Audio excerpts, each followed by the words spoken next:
pertama, kita mengetahui dari rekaman video yang beredar luas di tengah masyarakat terkait pidato terdakwa di Kepulauan Seribu. Tapi setelah itu, pada saat saya disidik oleh penyidik memutarkan rekaman video yang lengkap yang sudah diperiksa oleh laboratorium forensik Mabes Polri. Kemudian saya melakukan penilaian tidak terhadap rekaman yang beredar, akan tetapi rekaman yang ditunjukkan dan ditayangkan oleh penyidik. Baik. Pada saat pemeriksaan. Ya. Ya, artinya yang saya dengarkan itu rekaman semua. Tentunya sekarang saya sudah tidak ingat.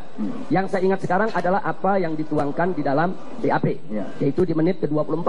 Nah, saudara tadi mengatakan saudara minta diulang. Iya. Di bagian mana itu yang saya diminta diulang di bagian yang dikutip oleh sikap keagamaan MUI, yaitu bagian jadi jangan percaya sama orang. Bisa saja kan dalam hati kecil Bapak Ibu nggak pilih saya, ya kan, dibohongin pakai surat Al-Maidah 51 macam-macam itu hak Bapak Ibu ya. Jadi kalau Ibu perasaan nggak bisa pilih nih karena saya takut masuk neraka dibodohin gitu, nah itu yang kita minta untuk diulangi, untuk dicocokkan dengan apa yang tertuang dalam sikap keagamaan MUI. Nah, walaupun sebelumnya dan sesudahnya masih ada, yaitu kalimat-kalimat lain menyangkut programnya. Yang saudara baca tadi, yang ahli minta diulang itu, ini menurut keahlian saudara, ini menyinggung masalah apa di situ? Ya.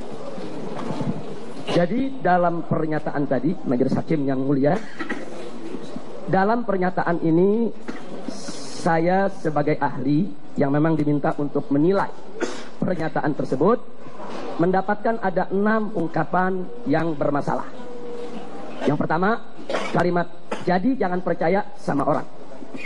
Yang kedua, enggak pilih saya. Yang ketiga, dibohongi pakai surat Al-Maidah 51. Yang keempat, macam-macam itu.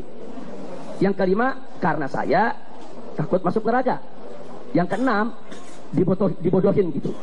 Nah, penilaian yang ingin saya sampaikan terhadap ungkapan-ungkapan tadi, pertama, jadi jangan percaya sama orang. Berarti di sini siapapun, nah, bukan hanya terdakwa. Saya di sini sebagaimana tadi disampaikan oleh jaksa, ini bukan urusan pribadi antara terdakwa dengan saya atau terdakwa dengan GNPF MUI, tapi ini masalah hukum, masalah pidana, urusan terdakwa dengan negara. Yang ingin saya garis bawahi, ungkapan jadi jangan percaya sama orang yang disampaikan oleh terdakwa di hadapan masyarakat Kepulauan Seribu, maka saya ingin katakan siapapun yang mengatakan kalimat ini berarti telah mengajak masyarakat agar jangan percaya kepada siapapun juga yang menggunakan surat Al-Maidah ayat 51 untuk tidak memilih non-muslim sebagai pemimpin. Jadi terdakwa dengan kalimatnya ini mengajak masyarakat untuk tidak percaya, jangan percaya sama orang. Jadi masyarakat Pulau Seribu diajak, diserukan supaya tidak percaya kepada siapapun yang menggunakan surat Al-Maidah ayat 51 untuk melarang umat Islam memilih pemimpin dari kalangan Yahudi dan Nasrani. Itu yang saya garis bawahi. Yang kedua, kata-kata enggak pilih saya dalam kalimat tadi ini memperjelas bahwa pernyataan yang dilontarkan oleh terdakwa dalam konteks pilkada, konteks pemilihan. Enggak pilih saya. Nah, itu enggak ada hubungannya dengan perikanan, enggak ada hubungannya dengan tambak. Enggak pilih saya. Itu berarti konteks pilkada. Kemudian yang ketiga, kalimat dibohongi pakai surat Al-Maidah 51. Maka saya garis bawahi, pertama muncul pertanyaan siapa yang dibohongi? Tentu maksudnya adalah orang Islam yang hadir mendengarkan pidato terdakwa tersebut, yang dipanggil oleh terdakwa dengan kalimat Bapak dan Ibu. Jadi Bapak dan Ibu dibohongi pakai surat Al-Maidah 51. Jadi maksud yang dibohongi di sini adalah orang Islam yang hadir saat itu. Kemudian yang kedua, tentu maksudnya kalau bertanya dibohongi pakai surat Al-Maidah 51, berarti surat Al-Maidah di sini yaitu dijadikan sebagai alat kebohongan. Bahkan bukan hanya sekedar alat kebohongan, dijadikan sebagai sumber kebohongan. Nah, ini yang tadi kita nyatakan ini sebagai penodaan agama. Jadi Al-Quran itu dikatakan oleh terdakwa dibohongi pakai surat Al-Maidah. Ya maksudnya dibohongi pakai Al-Quran. Berarti Al-Quran itu menjadi alat kebohongan, bahkan bisa diartikan sebagai sumber kebohongan. Kemudian yang berikutnya, yang ketiga, siapa membohongi umat Islam? Nah, dari uraian kalimatnya tentu maksudnya orang yang menggunakan surat Al-Maidah ayat 51. Siapapun dia. Karena dalam pidato tersebut terdakwa tidak menyebut si A atau si B. Dia mengatakan jangan mau jangan percaya sama orang. Dibohongi pakai surat Al-Maidah 51. Siapa orang yang dimaksud? Siapapun yang menggunakan surat Al-Maidah 51 untuk menerangkan kepada umat Islam agar tidak memilih atau menjadikan orang Yahudi dan Nasrani sebagai pemimpin umat Islam. Nah, orang yang menggunakan ayat tersebut untuk menjelaskan hukum tentang dilarangnya umat Islam memilih atau menjadikan Yahudi dan Nasrani sebagai pemimpin, ini maknanya umum, mencakup siapa saja. Bahkan mencakup Rasulullah SAW yang pernah menyampaikan ayat tersebut kepada para sahabat. Ayat tersebut Nabi yang menyampaikan kepada para sahabat. Ayat tersebut turun dari Allah. Allah yang menerangkan kepada Nabi bahwa orang Islam tidak boleh mengangkat orang Yahudi dan Nasrani sebagai pemimpin mereka. Saat Allah menyampaikan kepada Nabi, Allah tidak berbohong. Nah, kemudian Nabi menyampaikan kepada para sahabat ayat tersebut. Nabi juga tidak berbohong. Dan sahabat menyampaikan kepada tabi'in. Sahabat juga tidak berbohong. Tabi'in menyampaikan kepada tabi'in juga tidak berbohong. Dan seterusnya sampai ulama di zaman ini. Jadi ulama-ulama di zaman ini, manakala mereka menyampaikan surat Al-Maidah ayat 51 tersebut, mereka tidak berbohong. Jadi kalau terdakwa mengatakan jangan percaya sama orang yang menggunakan surat Al-Maidah 51, maka kata jangan percaya sama orang di sini mencakup siapa saja manusianya menyampaikan surat Al-Maidah 51. Dari mulai nabi, sahabat, tabi'in, begitu juga para ulama. Pertama, kita mengetahui dari rekaman video yang beredar luas di tengah masyarakat terkait pidato terdakwa di Kepulauan Seribu. Tapi setelah itu, pada saat saya disidik oleh penyidik memutarkan rekaman video yang lengkap yang sudah diperiksa oleh laboratorium forensik Mabes Polri. Nah, kemudian saya melakukan penilaian tidak terhadap rekaman yang beredar, akan tetapi rekaman yang ditunjukkan dan ditayangkan oleh penyidik. Baik. Pada saat pemeriksaan.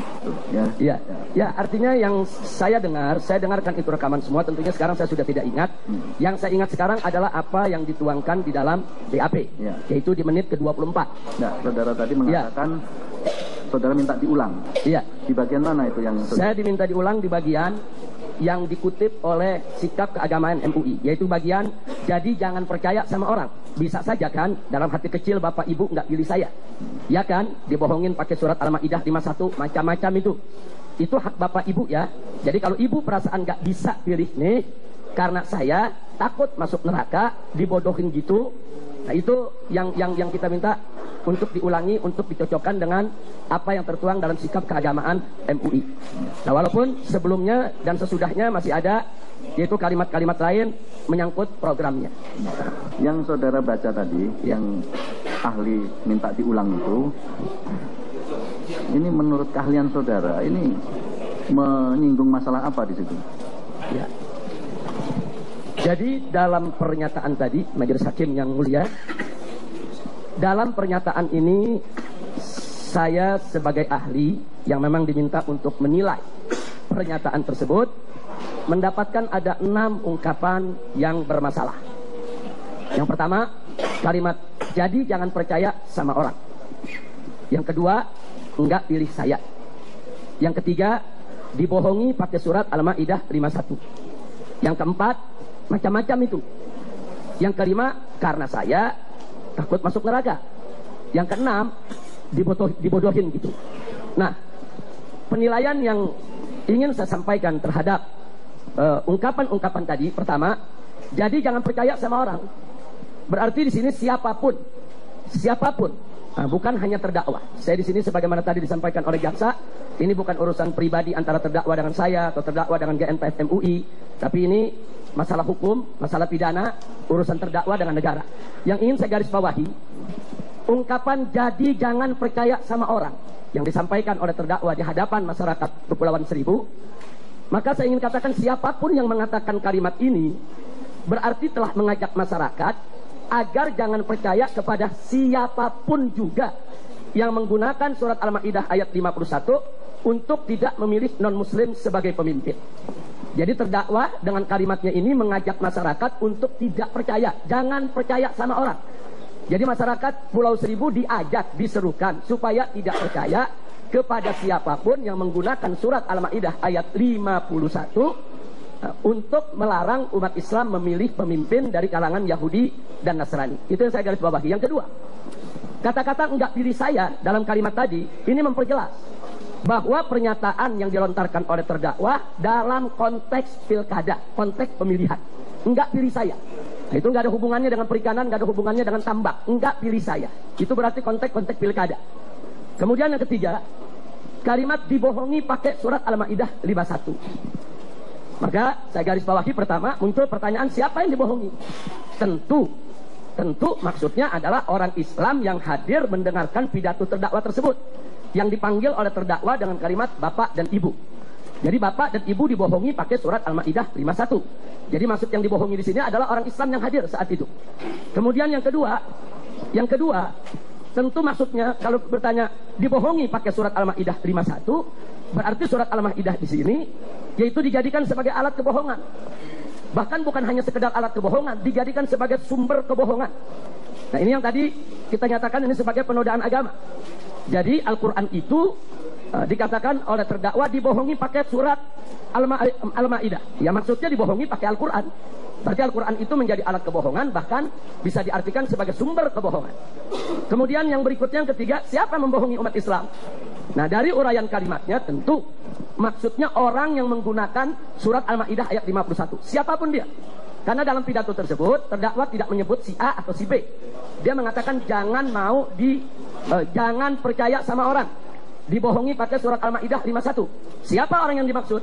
Siapapun yang menggunakan surat Al-Maidah 51 untuk menerangkan kepada umat Islam agar tidak memilih atau menjadikan orang Yahudi dan Nasrani sebagai pemimpin umat Islam. Nah, orang yang menggunakan ayat tersebut untuk menjelaskan hukum tentang dilarangnya umat Islam memilih atau menjadikan Yahudi dan Nasrani sebagai pemimpin, ini maknanya umum, mencakup siapa saja. Bahkan mencakup Rasulullah SAW yang pernah menyampaikan ayat tersebut kepada para sahabat. Ayat tersebut Nabi yang menyampaikan kepada para sahabat. Ayat tersebut turun dari Allah. Allah yang menerangkan kepada Nabi bahwa orang Islam tidak boleh mengangkat orang Yahudi dan Nasrani sebagai pemimpin mereka. Saat Allah menyampaikan kepada Nabi, Allah tidak berbohong. Nah, kemudian Nabi menyampaikan kepada para sahabat ayat tersebut. Nabi juga tidak berbohong. Dan sahabat menyampaikan kepada tabi'in. Sahabat juga tidak berbohong. Tabi'in menyampaikan kepada tabi'in juga tidak berbohong. Dan seterusnya sampai ulama di zaman ini. Jadi ulama-ulama di zaman ini, manakala mereka menyampaikan surat Al-Maidah ayat 51 tersebut, mereka tidak berbohong. Jadi kalau terdakwa mengatakan jangan percaya sama orang yang menggunakan surat Al-Maidah 51, maka kata jangan percaya sama orang di sini mencakup siapa saja manusianya menyampaikan surat Al-Maidah 51. Dari mulai Nabi, sahabat, tabi'in, begitu juga para